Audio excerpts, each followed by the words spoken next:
Aleluia. Deus é bom. Liga para mim só esse ventilador, por favor. Deus é bom. Amém, irmãos? Meus amados irmãos, hoje o Senhor já falou muito ao nosso coração pela manhã, mas hoje o Senhor à noite também traz para nós uma palavra. Pedrinho, também desliga aquele ali, Pedrinho, por favor. Senão vai me atrapalhar aqui um pouquinho. Abra comigo a sua Bíblia no livro de Romanos 14. Desde ontem eu estou assim meditando no livro de Romanos 14. E hoje, pela manhã, nós pregamos um pouco no livro de Jeremias. E agora à noite, confirmando um pouco daquilo que o Senhor falou conosco pela manhã, nós estaremos trazendo uma palavra ao coração de cada irmão nesta noite, no livro de Romanos 14.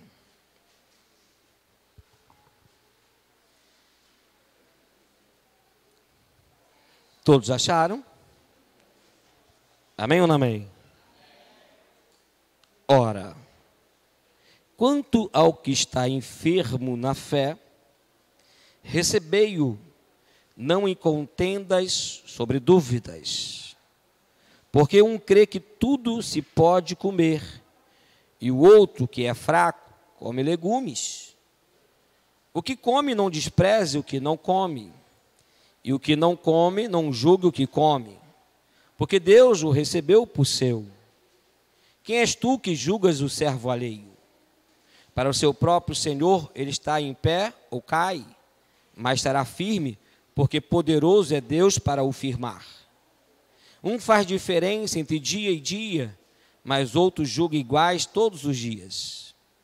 Cada um se esteja inteiramente seguro em seu próprio ânimo. Aquele que faz caso do dia, para o Senhor o faz. O que come para o Senhor, come, porque dá graças a Deus. E o que não come para o Senhor, não come e dá graças a Deus. Porque nenhum de nós vive para si e nenhum morre para si. Por quê?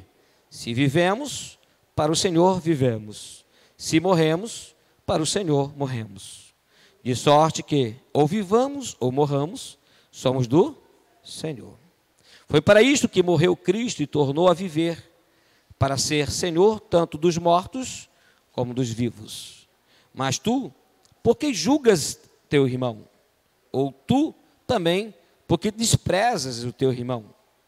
Pois todos havemos de comparecer ante o tribunal de Cristo, porque está escrito: pela minha vida, diz o Senhor, todo joelho se dobrará diante de mim, e toda língua confessará a Deus. De maneira que cada um de nós dará conta de si mesmo a Deus. Vamos repetir junto esse último versículo? De maneira que cada um de nós dará conta de si mesmo a Deus.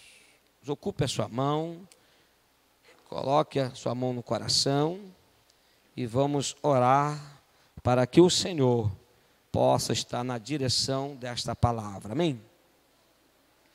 Pai, muito obrigado, Jesus, por esta rica palavra poderosa e eficaz, pela qual nós já acabamos de ler aqui na tua casa, Senhor. Fala conosco, Senhor. Usa teu servo como um canal, um instrumento da tua palavra, e que diminua ele e cresça o Senhor, e todos digam amém. Podem sentar, irmãos. O tema dessa mensagem é os enfermos na fé. Paulo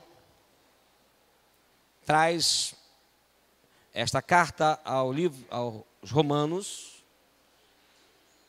um pouco, muito bem parecida com a de Coríntios, aonde alguns irmãos estavam se abstendo de comer das carnes, e muitos deles estavam se tornando aquelas pessoas que só comem legumes, verduras, pois achavam que comer carne, estavam fazendo como também aqueles que sacrificavam animais aos ídolos. Então, muitos não comiam a carne.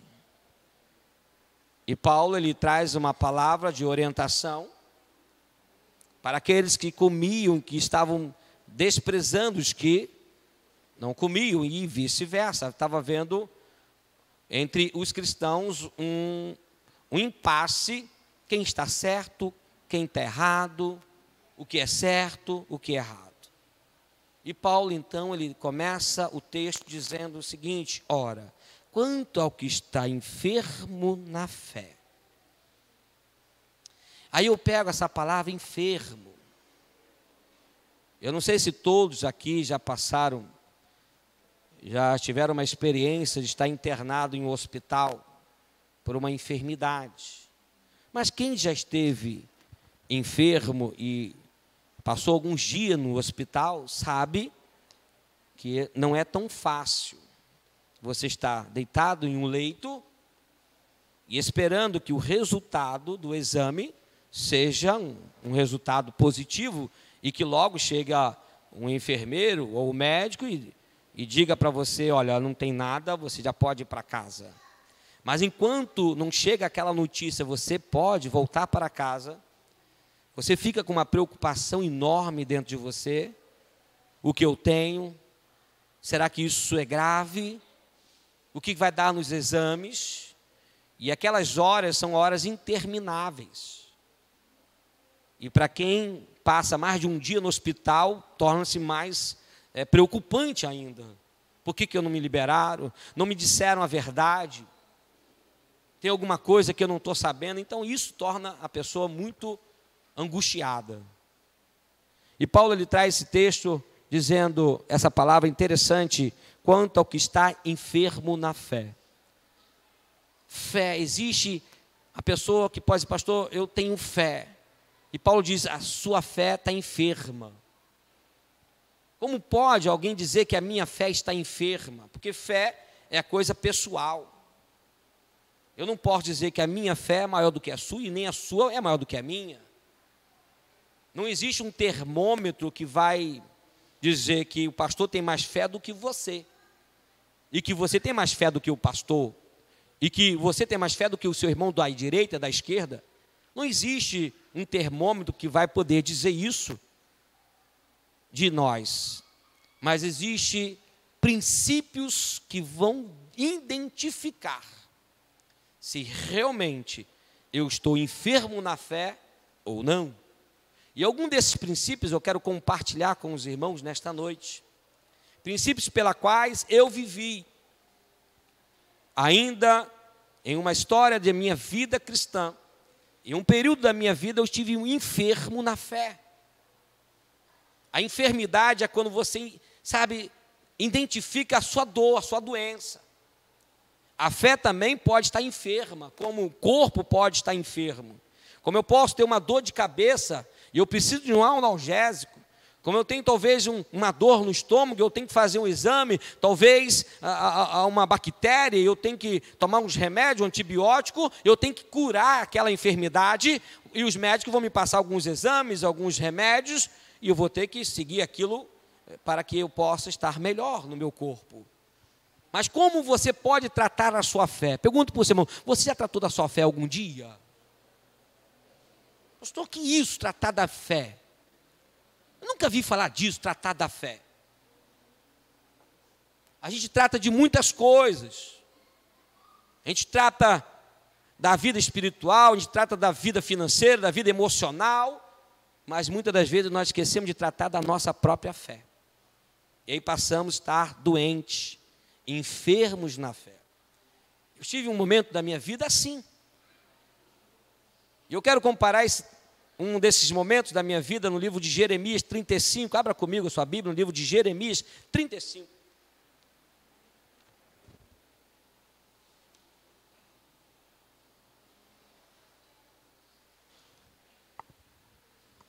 Talvez a minha enfermidade na fé que um dia eu vivi possa também despertar em você alguma das coisas que talvez você esteja vivendo, ou não, ou já viveu. Palavra que do Senhor veio a Jeremias nos dias de Joaquim, filho de Josias, rei de Judá, dizendo, Jeremias 35, vai à casa dos recabitas e fala com eles, e leva-os à casa do Senhor, a uma das câmaras, e dá-lhes vinho a beber. Então tomei Jazanias, filho de Jeremias, filho de Abazinias, e a seus irmãos, e a todos os seus filhos, e a toda a casa dos recabitas, e os levei à casa do Senhor, à câmara dos filhos de Anã, filho de Gigadalias, homem de Deus, que está junto à câmara dos príncipes, que está sobre a câmara dos Maezeias, filho de Salum, guarda do vestíbulo, e pus diante dos filhos da casa de recabitas taça cheia de vinhos e copos, e disse-lhes, bebei vinho. Mas eles disseram, não beberemos vinho, porque Jonadab, filho de Racabe, nosso pai, nos mandou dizendo, nunca bebereis vinho, nem vós, nem vossos filhos. Não edificareis casa, nem semeareis semente, não plantareis, não possuireis vinha alguma, mas habitareis em tenda todos os vossos dias, para que vivais muitos dias sobre a face da terra, em que vós andais peregrinando. Obedecemos, pois, a voz de Jonadab, filho de Racabe, nosso pai, em tudo quanto nos ordenou. De maneira que não bebemos vinho em todos os nossos dias, nem nós, nem nossas mulheres, nem nossos filhos, nem nossas filhas, nem edificamos casas para habitação, nem temos vinha, nem campo, nem semente, mas habitamos em tendas. Assim ouvimos e fizemos conforme tudo quanto nos mandou Jonadab, nosso pai. Sucedeu que, subindo Nabucodonosor, rei da Babilônia, a esta terra, dissemos, vinde, e vamos a Jerusalém, por causa do exército dos caldeus e por causa do exército dos sírios, e assim ficamos em Jerusalém. Então veio a palavra do Senhor a Jeremias, dizendo, assim diz o Senhor dos exércitos, a Deus de Israel, vai e diz aos homens de Judá e aos moradores de Jerusalém, porventura nunca aceitareis instrução para ouvir as minhas palavras? Diz o Senhor. As palavras de Jonadab, filho de Racabe, que ordenou a seus filhos que não bebessem vinho, foram guardadas, pois não beberam até esse dia, antes de ouvir o mandamento de seu pai. A mim, porém, que vos tenho falado a vós, madrugando e falando, vós não me ouvistes. E vos enviei todos os meus servos, os profetas, madrugando, enviando, dizendo, convertei-vos, agora cada um do seu mau caminho, e fazei boas vossas ações, e não sigais outros deuses para servi-los, e assim ficareis na terra que vos dei a vós e a vossos pais, mas não inclinastes ouvidos, nem me obedeceste a mim. Visto que os filhos de Jonadab, filho de Racabe, guardaram o mandamento de seu pai, que lhes ordenou, mas este povo não me obedeceu. Olha que texto. Olha que palavra. Essa família, ela cumpria um voto de obediência de geração em geração, em se abster de bebida forte, o vinho. Jeremias traz o contexto do vinho, porque o vinho representa alegria. E por mais que eles estavam firmes naquele propósito, mas eles não tinham uma alegria. E em contrapartida, tinha um povo que não era obediente a Deus e deixava de ouvir a voz do Senhor, em que os profetas ministravam. E aí eu vejo a minha história, da minha enfermidade na fé. Por muitos anos na minha vida, eu deixei de ouvir a voz de Deus, deixei de obedecer a Deus, fazendo o que eu queria, enquanto muitas das vezes eu poderia estar na casa do Senhor, eu deixava de estar na casa do Senhor para estar nas noites, fazendo outras coisas que eu achava mais interessante para a minha vida. E eu tinha muitos amigos que me diziam, Anderson, você não vai à igreja? Eu dava sempre uma desculpa ou uma mentira. andava de um lado para o outro, e o tempo ia passando, os dias iam passando, e a minha vida ia de mal a pior, e eu não percebia isso. Eu não conseguia ter resultados daquilo que eu fazia. Trabalhava muito, mas não via o resultado. Era como um saquetel furado. Tudo que eu trabalhava, que eu ganhava, da mesma proporção que chegava nas minhas mãos, saía de uma facilidade que eu nem percebia. Anos e anos, longe do Senhor. E muitos diziam: Anderson, segue o caminho, se firme, para de ficar andando de um lado para o outro, faz a obra de Deus. Eu dizia assim para eles: não tenho tempo, estou trabalhando, tenho que pagar as contas, tenho que comprar, eu tenho uma família. Sempre justificava dizendo que o meu trabalho era mais importante do que estar na casa do Senhor. E com isso, os anos foram se passando, dias e mais dias longe do Senhor. E eu dizia: eu tenho fé, eu oro, eu vou na igreja, porque eu tinha uma justificativa que por eu trabalhava no final de semana, eu assistia um culto no meio de semana numa igreja, e muitas das vezes que nada. Eu estava lá na igreja católica, lá ali no Rio de Janeiro, tem aquela catedral, perto ali do BNDES, da Petrobras. Quem lembra? Quem conhece aquela catedral? Eu ia para lá, e estava o padre fazendo a missa, eu sentava no banco, e eu ia sentando, e eu ficava olhando se o padre estava me olhando, e eu estava na igreja evangélica. Eu sentava lá, ficava vendo o padre virava o olho, eu deitava por baixo do banco e dormia no banco. E quando os irmãos perguntavam: você foi na igreja? Fui, rapaz, estava na igreja essa semana. Fui. Como é que foi o culto? Foi um culto abençoado. Mas eu não estava nem aí para Deus. Não tinha tempo para Deus. Eu estava enfermo na fé. O tempo passava, as pessoas estavam doentes, precisando de mim, e eu estava nem aí. Porque quando nós estamos enfermos na fé, os nossos amigos vão falar de Deus para você e você não vai dar ouvido para eles. Jeremias estava pregando a verdade para as pessoas e as pessoas não davam crédito para o que Jeremias estava falando. E Jeremias cita: olha como os recabitas são tão bons, são tão obedientes, por não beberem vinho, guardarem isso de geração em geração. Olha como é que eles são obedientes. Mas vocês não obedecem à palavra, não ouvem, não dão atenção para o que Deus está falando. O seu pai fala com você, mas você não está nem aí. A sua família tem lá um irmão que te convida você diz: não tenho tempo, não posso. E aí é essa enfermidade, esse enfermo na fé, em que ele justifica tudo, mas ele não vê que está enfermo na fé. A fé dele está doente. Ele já não ora com tanto fervor, mas ele diz: vai dizer para ele que ele não tem fé. Quando as pessoas dizem: Anderson, você não está nem... Irmão, não me julga não. Você não me conhece, eu oro. Eu tenho fé. Quer dizer que para ser crente, para ter que estar na igreja todo dia?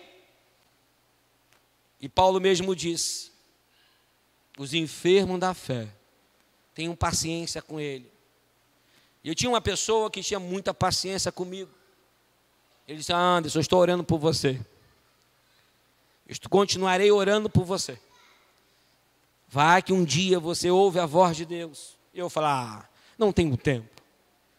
Trabalhava dia e noite. Quando eu estava de folga, eu procurava mais um serviço. Eu não queria ter tempo para Deus.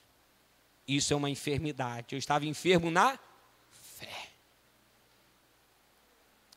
E Jeremias dizendo: olha, preste atenção, os dias estão chegando, a volta de Cristo está bem próxima e você anda de um lado para o outro e não presta atenção nas coisas de Deus. Anda desatento. Eu não dava nem ouvido para isso. Porque quando você está enfermo na fé, parece que os nossos ouvidos estão tampados. Pode falar, sabe, meus amigos me mandavam uma mensagem, me ligavam, naquela época era torpedo, né? Como não era como hoje. Me mandavam e diziam: Anderson, vou passar aí na sua casa para te pegar, para a gente ir na igreja. Eu falei: rapaz, não passa não, que eu estou trabalhando essa semana. Não estava nada. Quando eu estava em casa, eu ia para a praia. Não queria saber de compromisso com Deus. Mas eu achava que eu tinha fé. Até tinha, mas só que ela estava enferma. Ela estava doente. E uma pessoa enferma, ela não tem força. Você viu essa tragédia? Os idosos morreram na tentativa de sair, de sobreviver, mas estavam entubados, o aparelho neles. Quem poderia sair andando sobreviveu, mas aqueles que estavam enfermos, entubados, eles não podiam correr. Não podiam sair. Da mesma forma era eu. Eu tinha os meus problemas, as minhas dificuldades, quase que o meu casamento acabou. Por 3 vezes eu falei de divórcio. Por 3 vezes eu falei: chega de casamento. E a minha esposa disse: se você falar mais uma vez, a gente vai se separar. Estava de mal a pior. Um buraco enorme e eu não percebia. Por quê? Eu estava enfermo na fé. E quando você está enfermo na fé, você não consegue perceber o buraco que você está vivendo. Você não consegue perceber o abismo que está na tua frente. Mesmo que as pessoas dizem o tempo todo, mas você não consegue perceber isso. Porque quando você se afasta de Deus, quando você se afasta dos propósitos de Deus, você se torna um enfermo na fé. E quando uma pessoa está enferma, ela está debilitada. Ela não consegue se alimentar direito. O que é isso, pastor? Eu não consegui me alimentar da palavra direito. Eu não sabia o que era, distinguir o que era palavra e o que não era. Quando a minha esposa falou: amor, vamos à igreja, eu ia lá. Eu ia lá com ela, eu ia com ela.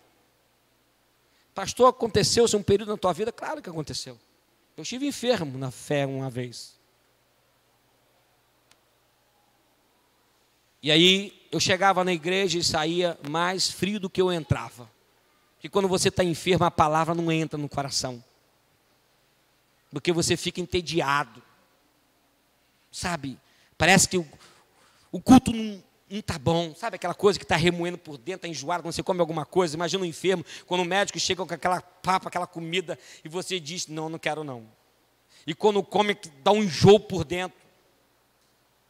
Era assim que era a minha vida. Eu remoía a palavra e jogava fora. Eu vomitava a palavra. Eu não conseguia absorver a palavra. Ela entrava e eu jogava para fora. É assim que acontece quando muitos estão enfermos na fé. A palavra vem, você recebe a palavra, mas você vomita ela. Porque você está enfermo na fé. E Jeremias dizia: mas não inclinastes os ouvidos, nem me obedecestes a mim. Eu não tinha ouvido para Deus.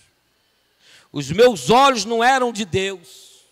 A minha boca não era do Senhor.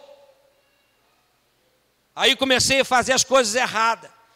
Botei um gato no meu relógio.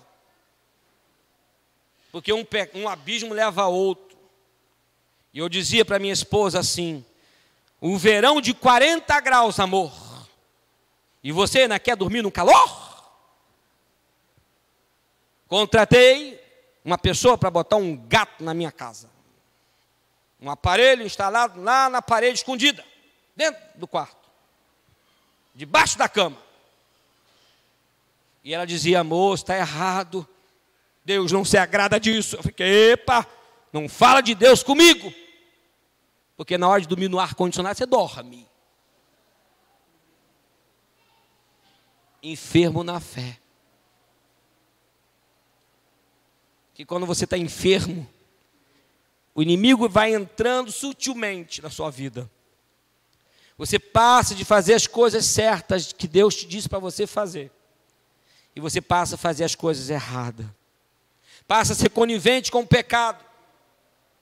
Porque você está enfermo na fé. E a minha esposa orava por mim e eu não oro. Eu sei o que eu estou fazendo. Porque quando você está enfermo na fé, você acha que está certo o tempo todo. Que ninguém é o suficiente para te dar uma palavra. Você se afasta dos planos de Deus. Você sai da presença do Senhor, você não tem ouvido, você não tem mais... Os seus olhos não são do Senhor, a sua mão não são mais do Senhor, os seus lábios não são do Senhor, os seus ouvidos não são mais do Senhor, os seus pés não são do Senhor.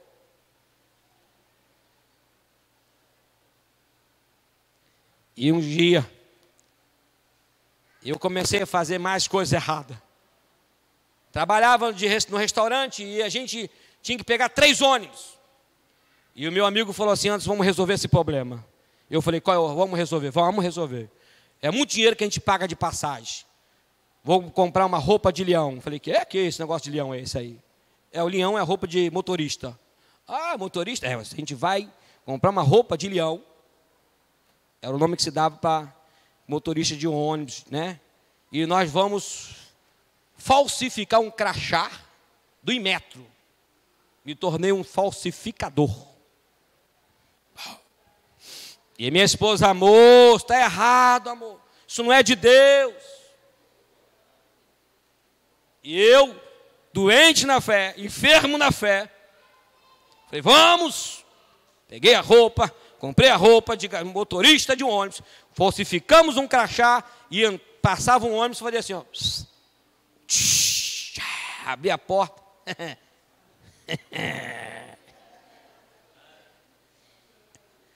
Andava para baixo e para cima. Economizava o meu dinheiro. Estava economizando o dinheiro. Para não completar, me tornei um ladrão. Que isso, pastor? Meu amigo disse para mim, amor, Anderson, vamos levar essas taças para casa. Irmão, isso vai dar errado, hein? Vai dar ruim. Segurança na portaria. Isso não vai dar certo, não. Não, você vai ver como é que é. A gente pega a meia. Olha só, vou te ensinar, Anderson. A gente vai pegar a taça.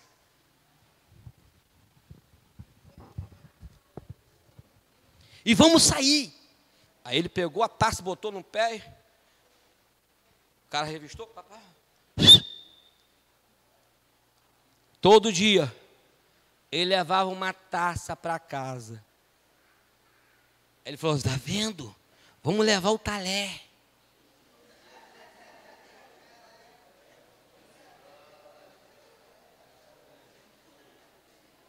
Quando você está doente, está enfermo na fé, você se afunda no pecado. Você deixa de viver o que Deus quer para você. E Jeremias falando, olha o texto. Visto que os filhos de Jonadab, filho de Racabe, guardaram o mandamento de seu pai, que lhes ordenou, mas este povo não me obedeceu. Eu não obedecia. O enfermo na fé não obedece a Deus, irmão. Quanto mais aos homens. Quanto mais o que a esposa fala. Quanto mais ela falava, mais eu fazia. Quanto mais ela era tinhosa, mais eu fazia. Porque eu estava enfermo na fé. Olha para o seu irmão assim, você conhece uma enfermidade?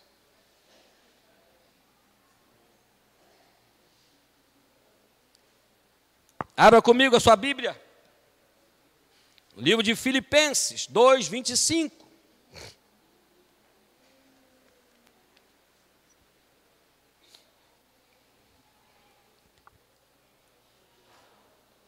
Dois 19.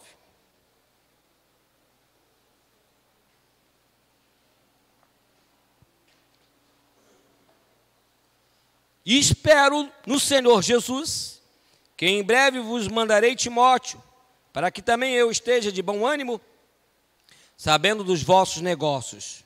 Porque ninguém tem de igual sentimento que sinceramente cuide do vosso estado.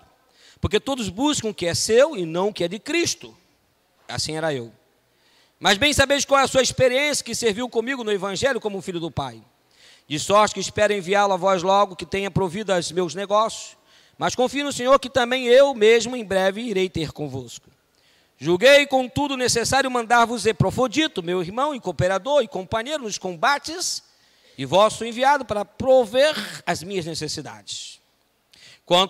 Porquanto tinha muita saudade de vós todos, e estava muito angustiado de que tivesse ouvido que ele estivera doente. E de fato, esteve doente e quase à morte. Mas Deus se apiedou dele, e não somente dele, mas também de mim, para que eu não tivesse tristeza sobre tristeza. Por isso vou-lo enviei mais depressa, para que, vendo-o outra vez, vos regozijeis e eu tenha menos tristeza.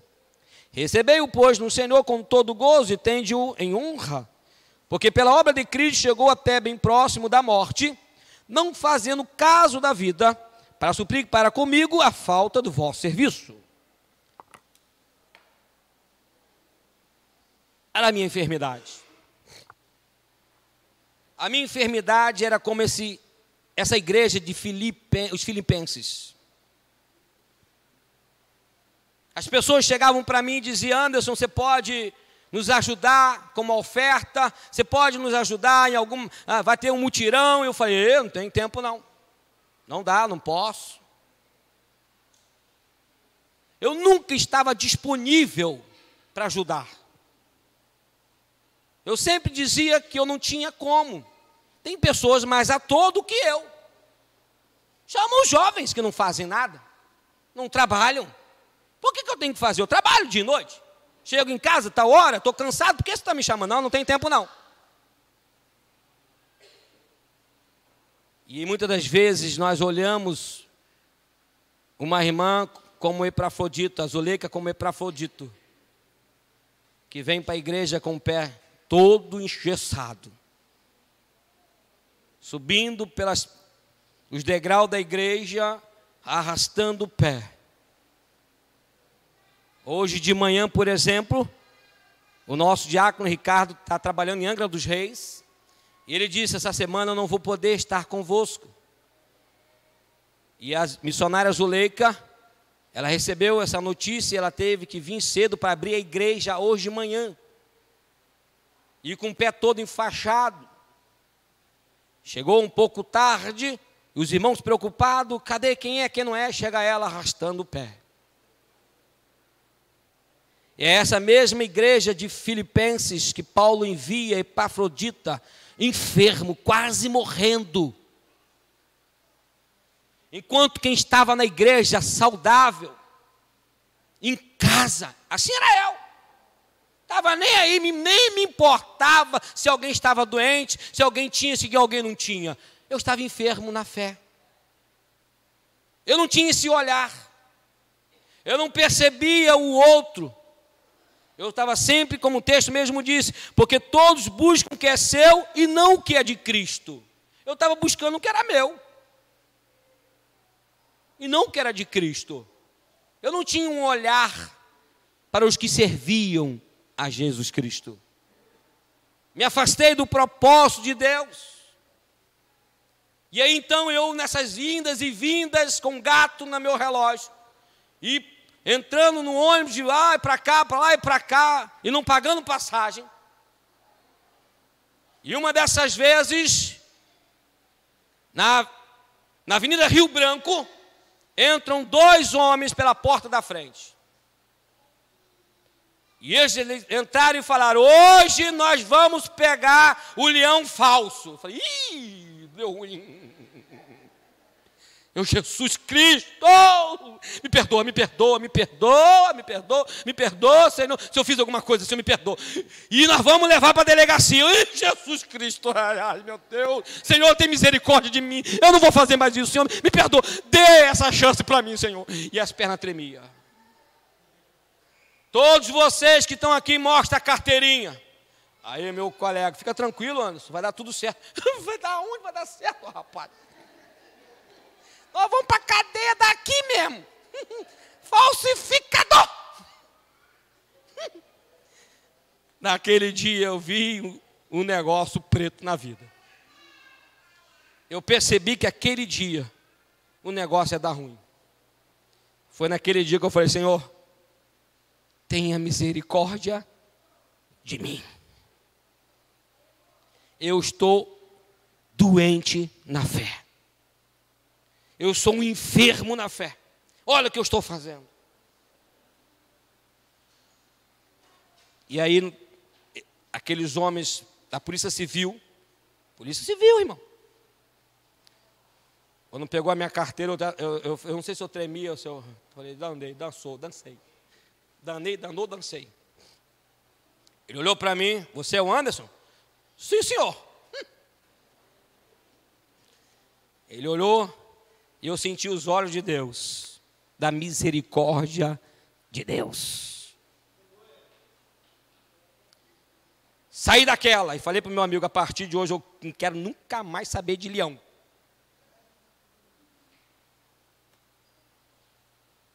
Queimei a roupa, joguei o crachá fora. Eu falei: nunca mais. Tirei o gato, fiquei sem ar.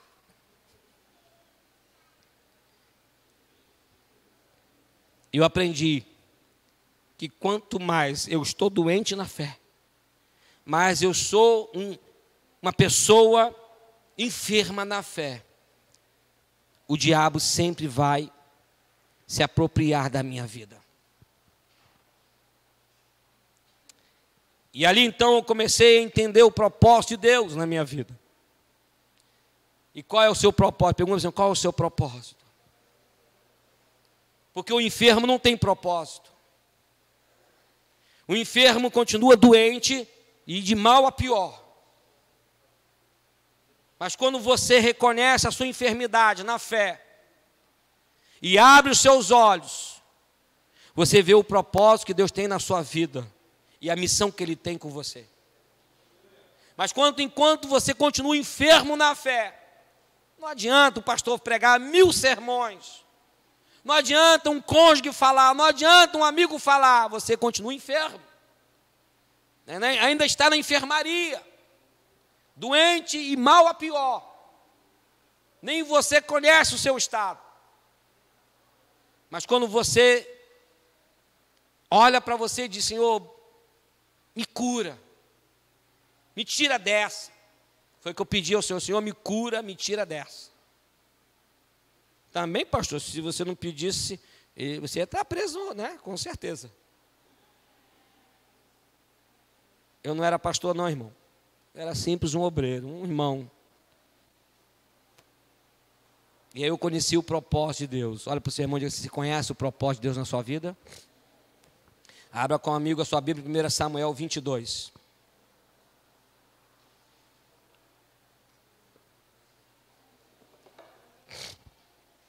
Livro de 1 Samuel 22.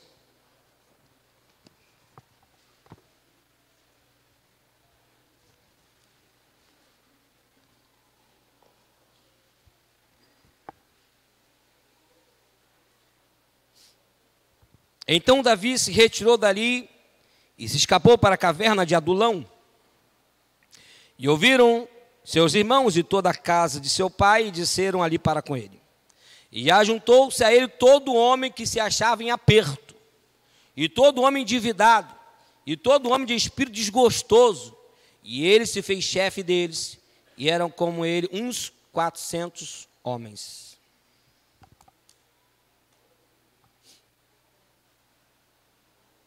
Haviam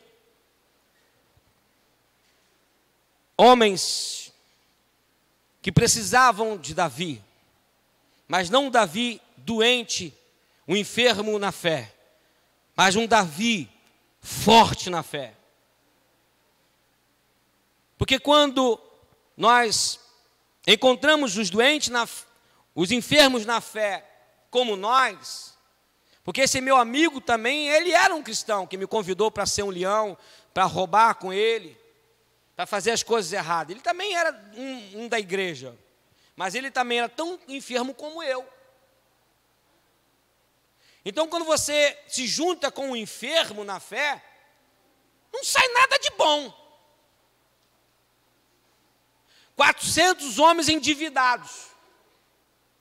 400 homens com um espírito desgostoso da vida.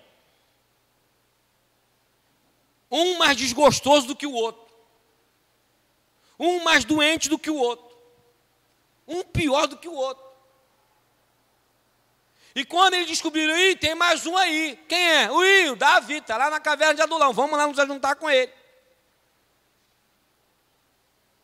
Mas quando eles encontram Davi, encontram um jovem passando por muita dificuldade, tendo que sair da sua casa, fugido do rei pelo rei Saul, entra numa caverna de Adulão para se proteger, para sobreviver. E aqueles homens achavam, encontramos mais um, como nós, rejeitado, abandonado, desgostoso da vida, vamos lá falar com eles. E quando aqueles 400 homens chegam lá na caverna de Adulão, encontra Davi de pé. Diga para você, irmão, de pé.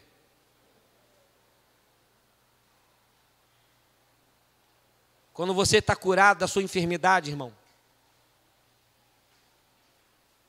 dessa doença da fé, essa enfermidade na sua fé, quando os doentes chegam até você, vão encontrar palavras de vida e não de morte. Foi o que o Davi fez com aqueles homens.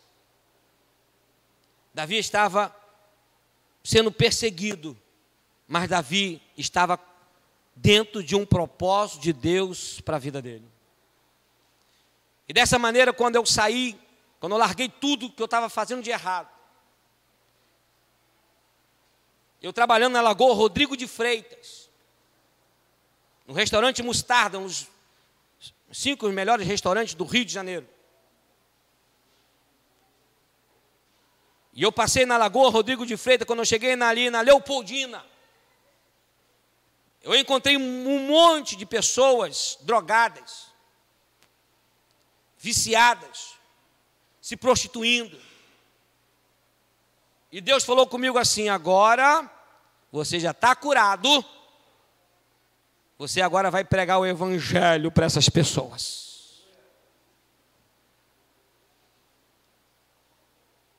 Cheguei na igreja, recebi um outro convite. A minha sogra falou assim: Anderson, eu vou amanhã na delegacia do Alcântara.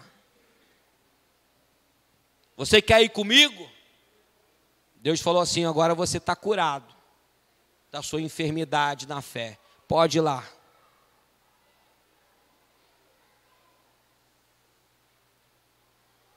Passei na Sociedade Bíblica do Brasil, na Rua Buenos Aires.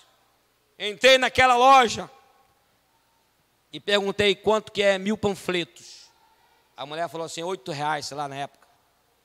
Eu me dá 1000 panfletos. Levei para o meu pastor e disse para ele: aqui está, pastor, esses 1000 panfletos. Eu gostaria que o senhor orasse por mim, porque a partir de hoje eu vou pregar o evangelho a toda criatura. Hoje, meu cadastro na Sociedade Bíblica do Brasil, talvez tenha mais de 100.000 panfletos que já foram distribuídos. Mas quando você está enfermo na fé, você não tem tempo para pregar o evangelho. Você não tem tempo para falar de Jesus para ninguém. Mas quando você está curado, você é um Davi para os doentes dessa geração. Você é um Davi para curar os desgostosos da vida. Tem muitas pessoas que estão desgostosos da vida, desgostosos de viver, do casamento, de um monte de coisa. Mas quando encontram um Davi saudável, um guerreiro de pé, eles encontrarão, sabe, Cristo dentro de alguém. E de todas as delegacias do Rio de Janeiro, eu vi muitos milagres acontecendo. Em que nós chegávamos lá, eu não sabia nem cantar. Até hoje os irmãos dizem que eu não sei cantar. Eles que não têm um ouvido apurado. Quem tem ouvido apurado fala, pastor, você está cantando muito. Oh, aleluia. E chegava lá na delegacia, e orando e louvando ao Senhor, muitas pessoas aceitaram a Cristo. E quem tinha processo de anos, depois de ter um encontro com Jesus Cristo, recebia uma carta de soltura. Mas por que isso, pastor? Porque quando você está enfermo, na fé, não tem graça de viver. Não vale a pena ser cristão. Você vive se arrastando no dia a dia, se arrastando de semana a semana, de mês a mês, de ano a ano, e não tem nada diferente para você contar. Mas quando você vive uma transformação de vida, de obreiro, de nada, entrei no cargo de obreiro, falei, primeira coisa, quero ser obreiro, quero ser obreiro, porque eu já era obreiro uma vez. Eu me desviei, eu fiquei enfermo na fé, voltei. E eu falei, a partir de agora eu quero ser o melhor para mim. Eu conheci um diácono chamado João Laurindo. Conheci o diácono Rangel. Homens que me ensinaram a ter uma vida cristã, como esses recabitas que Jeremias conheceu, homens obedientes à fé. E muitas noites em que o culto terminava,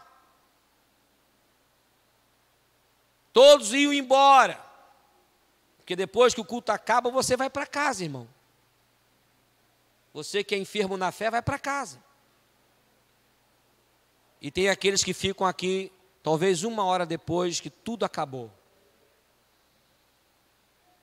E acabava o culto, eu morava lá no Amendoeira, e tinha que andar a pé,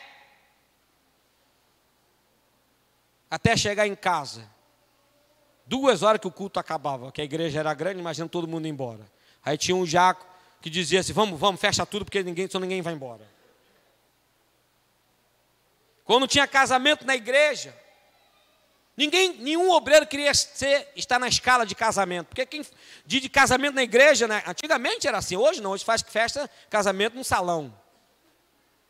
E ninguém respeita o horário. Antigamente, quando se fazia um casamento, tinha até que fazer um cheque calção. Porque as pessoas não têm nenhuma organização. Marca um casamento 6 horas, começa 8. Imagina para terminar a festa, 2, 3 horas da manhã. Imagina um obreiro que chegou lá às 5 horas da tarde, um sol quente, para abrir a igreja para o casamento 6 horas, tem que chegar 1 hora antes. Um sol quente, de terno e gravata. A festa começava, o casamento, a cerimônia começava, depois tinha a festa no salão da igreja, acabava por 3 horas da manhã, e você estava lá no estacionamento, tomando conta dos carros das pessoas da festa. Nem um salgadinho tu ganhava.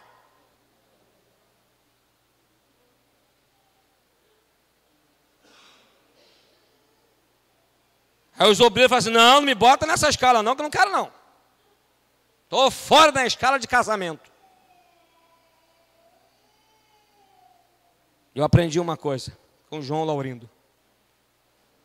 A servir o reino de Deus. Quando você está enfermo na fé, você não consegue ver isso. Você não consegue servir a igreja de Cristo. É enfadonho. Você não consegue se encaixar nos planos de Deus. E então, de muitas obras missionárias, eu fui levantado para ser diácono da igreja.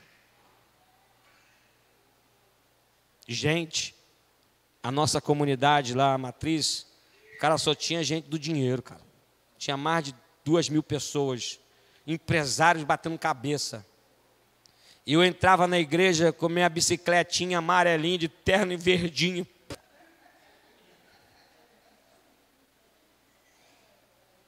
e a pastinha do lado. Todo culto, meu terno ia para ir para o culto, não faltava um culto, meu terno veio. Tem até hoje guardado lá no meu guarda-roupa.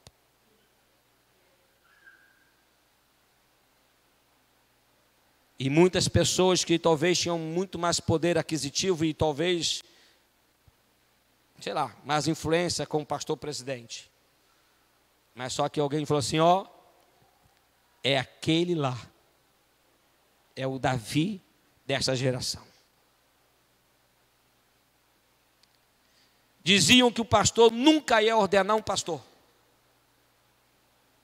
Muitas pessoas também achavam isso. E lá estava lá, aquele pequeno Andersonzinho, pequenininho, foi chamado a pastor. Por quê? De enfermo na fé, para um guerreiro na fé. Você também pode mudar esse cativeiro. Você também pode fazer a diferença nessa geração. Você pode ser um instrumento de Deus. Muitos diziam, ih, Anderson não tem jeito. Anderson não quer nada, Anderson não tem compromisso. Mas quando eu me curei, quando eu olhei para mim e disse, Senhor, tem misericórdia de mim, eu não quero mais essa vida. Eu quero estar sarado. Aí eu passei, meu irmão, eu me tornei um viciado em Jesus. Doido na fé. A minha mulher mesmo, a minha esposa mesmo dizia, Anderson está doido. Está doido na fé, ele é viciado por Jesus. Eu me tornei um viciado por Jesus, irmão. Até que um dia o meu pastor falou assim, Anderson, o que adiantará você ganhar o mundo todo e perder a sua família? Calma, você não pode ganhar todo mundo, você não é Jesus. Porque eu estava de segunda a segunda fazendo a obra de Deus. Era monte, era hospital, casa para as pessoas com problemas mentais, era sopão da madrugada, era presídio todo final de semana, todo sábado, todo domingo, todo sábado tinha evangelismo. Eu chegava às 7 da manhã na igreja, saía e só voltava para casa às 11 horas da noite. Domingo eu chegava na igreja às 7 horas, ia para o presídio, só chegava às 11 horas da noite. Não tinha mais vida nem para mim, nem para minha família. Aí eu aprendi também a ter equilíbrio na vida. Porque nem tudo e também nem nada é um equilíbrio. O cristão é conhecido pelo equilíbrio. Não é você não fazer nada, mas também não é você estar de dia e noite dentro da igreja, que também isso Deus não se agrada. Eu aprendi a ter um equilíbrio na vida. Por quê, pastor? Porque eu estou sarado, eu estou curado. Vamos estar de pé? Deus tem um projeto na tua vida, meu irmão. Deus tem um plano na sua vida. Talvez você tenha uma história igual a minha. Eu procurei nessa mensagem hoje, como Paulo orientou. Ora, quanto ao que está enfermo na fé, recebei-o, não em contenda sobre dúvidas. Eu jamais, nessa mensagem de hoje, eu poderia trazer algum desconforto para você. Por isso que eu fiz questão de falar da minha história. Porque se eu falasse da palavra, eu talvez ia dar algum direcionamento, talvez você ia achar que eu estava falando de você, da sua vida. E talvez você ia levar para o pessoal. Mas eu falei, Senhor, como é que eu vou pregar essa palavra? Fala da sua doença. Porque se você falar que eles estão doentes, vão fazer como Jeremias, como o povo que estava com Jeremias, que Jeremias pregava, eles não davam ouvido.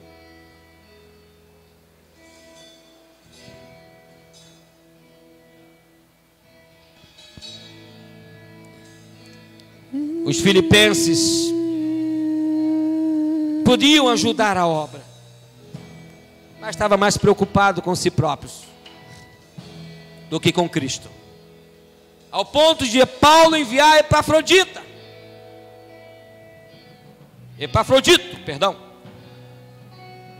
um enfermo, um doente, quase morrendo, para fazer a obra de Deus, porque aqueles que estavam saudáveis não queriam fazer, estavam mais preocupados em cuidar do carro, dos animais, das roupas, das suas casas, e menos tempo para Deus.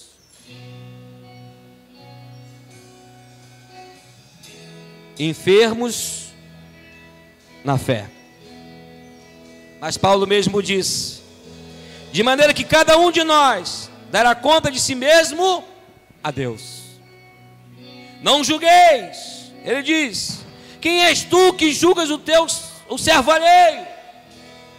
Quem és você para julgar o servo alheio? Por isso que ele falou: não pregue para ninguém hoje, pregue o que você vive. Continue vivendo, continue fazendo. Talvez alguém se espelhe em você, como o apóstolo Paulo mesmo diz: sejais meus imitadores, como eu sou de Cristo Jesus.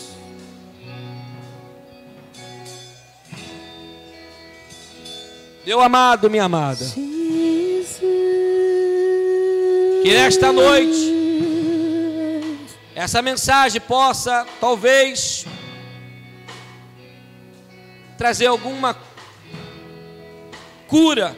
Talvez se haja alguma doença em você. Quem sou eu para dizer que você está enfermo ou não? Só o enfermo que pode saber se está ou não. Porque o enfermo na fé é uma coisa muito séria.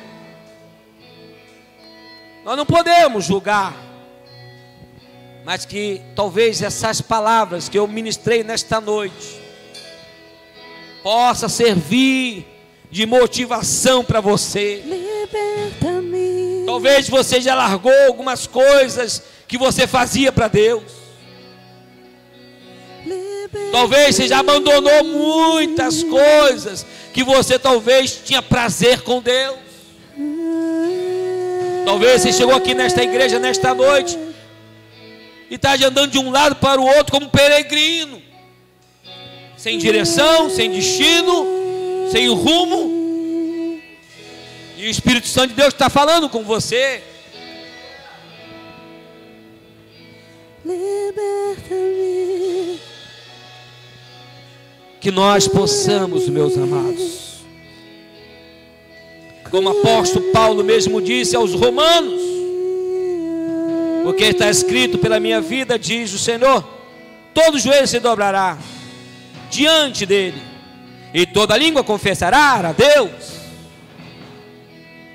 Não haverá ninguém que escapará daquele grande dia. Mas hoje, nesta noite, eu faço um convite para você, meu irmão. O mesmo convite que eu tive numa hora meia, talvez, complicada. Talvez você esteja passando por um aperto, não sei qual é. Mas talvez hoje é uma noite de você talvez chegar diante do Senhor, como eu cheguei, e dizer: Senhor, tenha misericórdia de mim. Me dê uma chance. Não fui sábio. Eu preciso da sua ajuda. Eu quero orar com você, que nesta noite quer renovar a sua fé, quer ter um motivo melhor para viver. Sai do seu lugar, irmão, vem aqui na frente. Eu quero orar com você.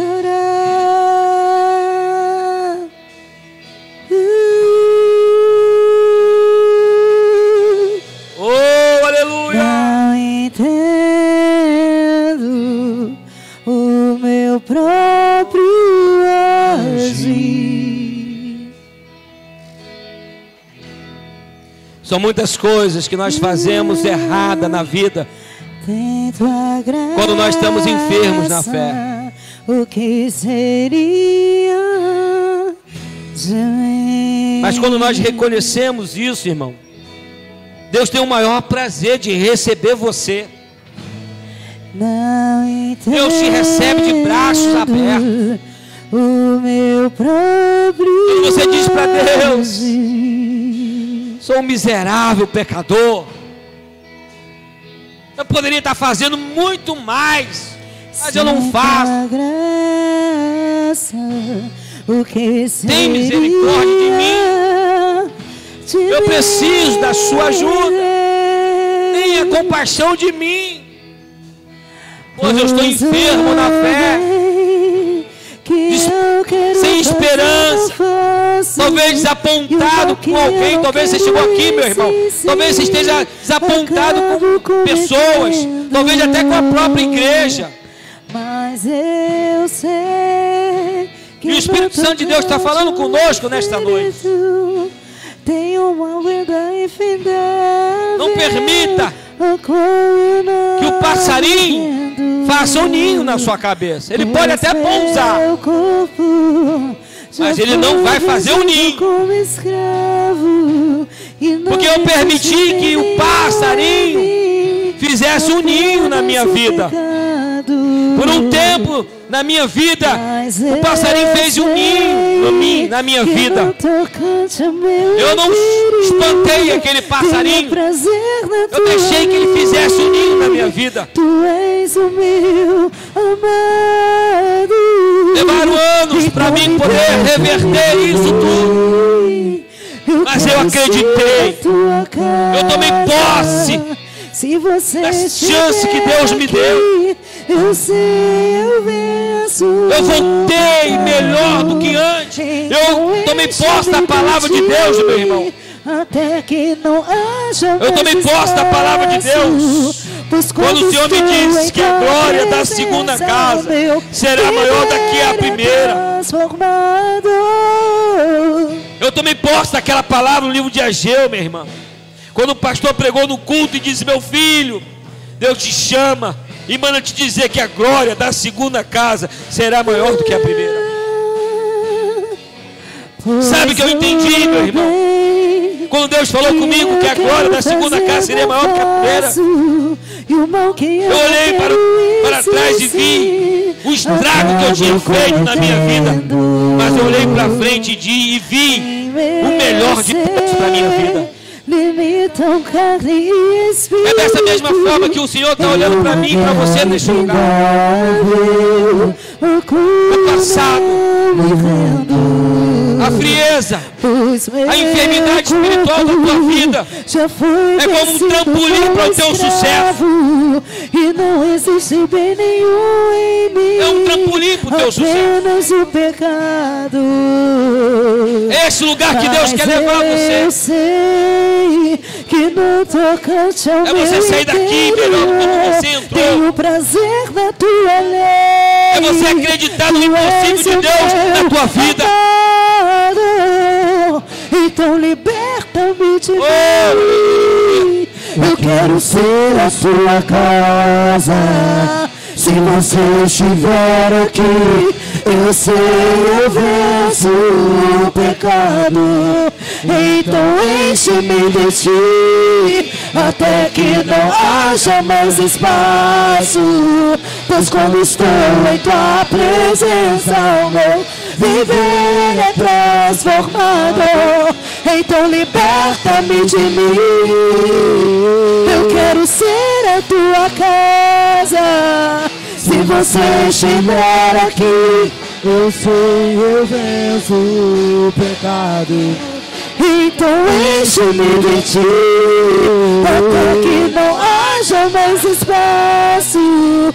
Pois quando estou em tua presença, o meu viver é transformado.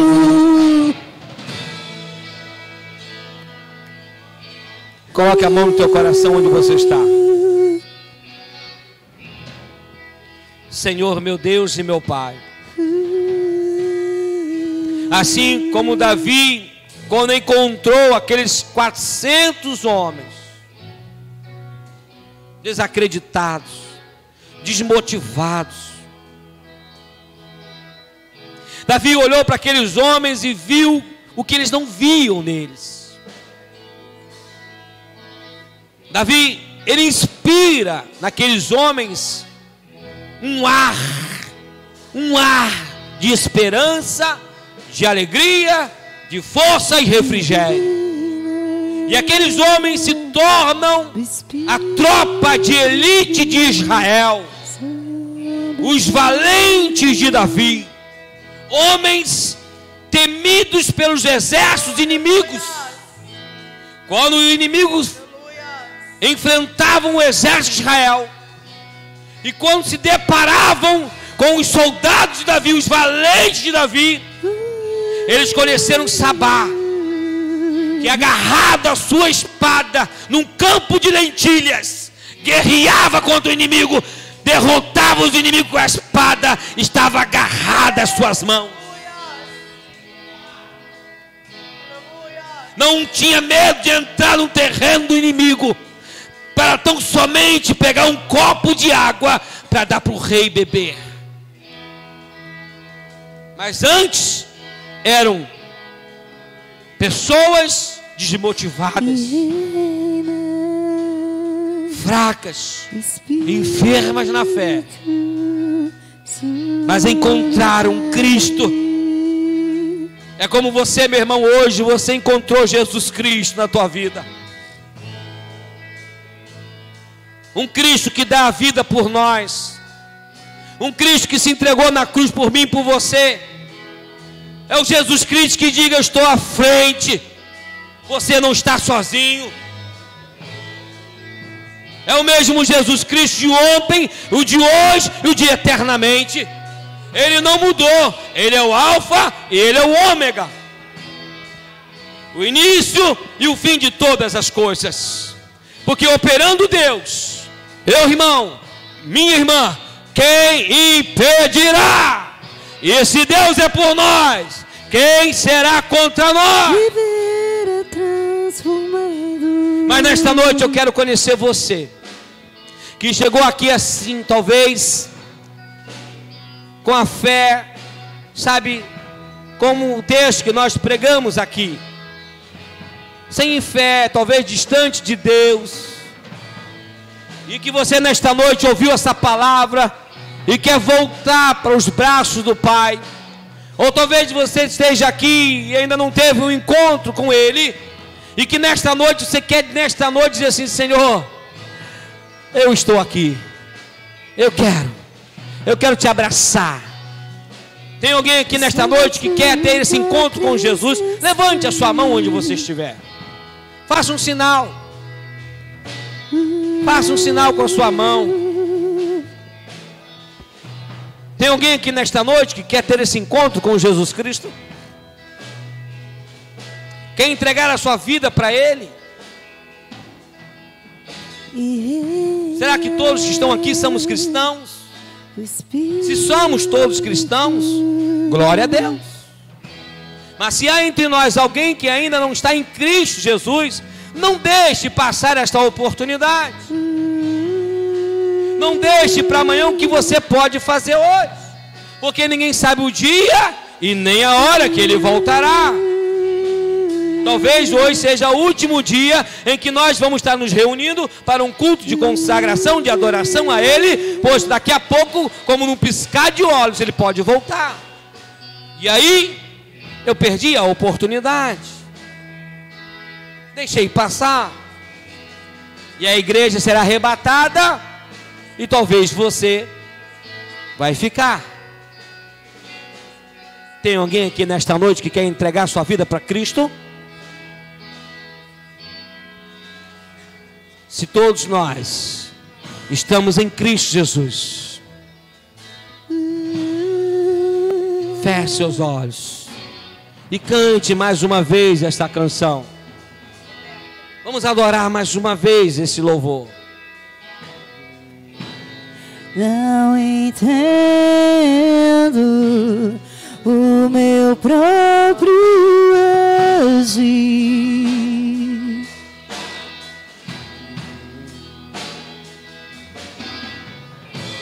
sem tua graça, o que seria de mim?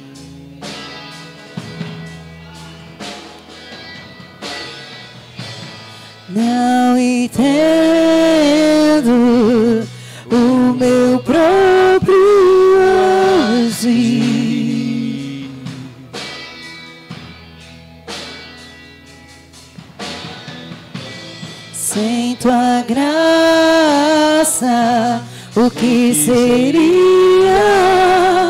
de mim, Deus? Bem que eu quero fazer, não faço. O mal que eu não quero, esse sim, acabo cometendo. Em meu ser, libertou carne e espírito, em uma guerra infindável, a qual eu não me rendo.